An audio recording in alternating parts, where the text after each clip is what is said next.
That culture that was formed initially out of safety became a place of joy, it became a place of togetherness, and it became a place of like being your best self.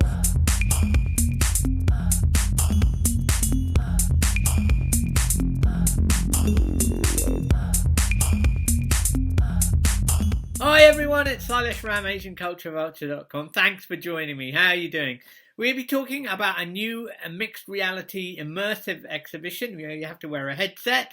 It's called Built by Sound. It's coming to Bradford, part of Bradford 2025, and it's all about daytime South Asian clubbing. Do you know anything about this? We're going to find out more from writer Nikesh Shukla. Nikesh Shukla, welcome to AsianCultureVulture.com. So tell us about Built by Sound. This about daytime clubbing, the South Asian experience. Daytime has started in the 60s and 70s as a way of people feeling safe together. People weren't necessarily, didn't feel like they could go out at night for a variety of reasons, whether it was work or family commitments or, the fear of the National Front or skinheads or racists patrolling the area. And so they found a community in these school halls and church halls and community centers during the day on the weekends, and that's where they live for these parties. And it was just like clubbing, but it just happened to be Yeah. during the day because you didn't want to go out at night, you didn't want to No. leave the house at night for whatever reason it may have been. And so that culture that was formed initially out of safety became a place of joy, it became a place of togetherness, and it became a place of like being your best self. You've written something that is forms the basis of the narrative. You are the main character, and you walk through a series of scenes that have real world elements, and but they are those real world elements and those real world settings, whether they're people's houses or like parts of Bradford or even the club itself. All of those sort of settings are interspersed with real life testimonies and quotes and Right. clips from people who were there at the time, which is really exciting. So, Oh yeah. they've got clips of some really, really cool people. Mm.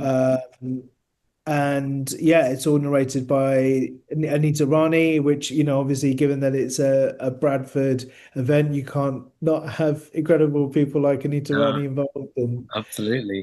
And like for me, one of the things that's really exciting about it is my mum grew up in Keighley and would go to Bradford quite a lot and Oh, do. My mum was involved in a bunch of different activist movements and direct actions in the 60s, and so I know the area well, and so I feel like my mum's history, my family's history is so intertwined with those eras, and I know that my family used to go to those daytimers in Bradford, and so oh, to wow. kind of walk in the traces of their footsteps is really exciting because it's a part of their history that I actually don't know a huge amount about, but like hopefully through the archive and through the setting and the recreation of these things, maybe it will kind of spark some interesting conversations for my family as well. Yeah.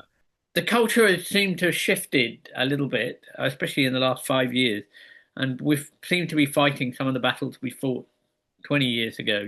When these spaces, as you say, were safe spaces, because a lot of outside of that was not safe. And we seem to be going back. There are a lot of people scared to go out now who have the same fears that an older generation I thought we'd left behind. We'd left all that behind, but here we are, 2025, and we're in a almost the same space we were in the 70s and 80s. Yeah, I would agree. I feel like I live in Bristol, which has become quite a big focal point for the far right. And so I feel like there's definitely a tension in the city, and there's definitely a tension amongst, a lot of the people of color that I'm speaking to about walking around at night and like walking around by yourself and all the rest of it. And it does feel like we've arrived again at a dark place where you kind of have to fight for your sense of self, where you have to kind of fight for, your right to exist. And at the same time, you're fighting for the rights of so many people in other parts of the world, whether it's Sudan or Palestine or Congo. And, like it feels like very heavy times at the moment. Communities need healing and they need enjoyment as well as togetherness, like and resolve for the fight. And I think that's what the daytimers did. And if we're finding ourselves in a situation where we need the daytimers to start running again, then like luckily we have some great, incredible artists around at the moment who would do us proud. So, will there be a life for this built by sound after the exhibition time? Yeah, I know that there are plans to tour it in other places. There are plans for it to have a life after it's run in Bradford. Okay, thank you Yeah, so much great. for your time. Yeah. Take care. All the best.